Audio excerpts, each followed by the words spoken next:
அது இறைவன் விதித்த விதி. மற்றொரு உண்மை யாதெனில், சங்கடமே சக்திக்கு காரணம்.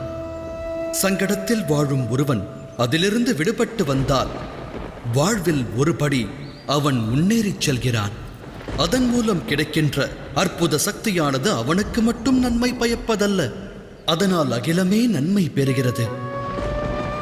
அது உண்மைதானே? ஆழ்ந்து சிந்தியுங்கள். சங்கடம் என்பது ஒரு வாய்ப்பை ஏற்படுத்தும் நிகழ்வு.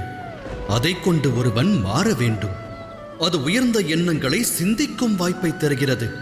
ஆத்ம சக்தியை பெருக்கி ஞான வழியை தேர்ந்தெடுக்க உதவுகிறது. அதை செய்பவனை எந்த சங்கடமும் நெருங்குவதில்லை. ஆனால் சாதிக்க தவறுபவன் பரந்த அகிலத்திற்கே சங்கடமாக மாறுகிறான். சிந்தித்து செயலாற்றுங்கள்.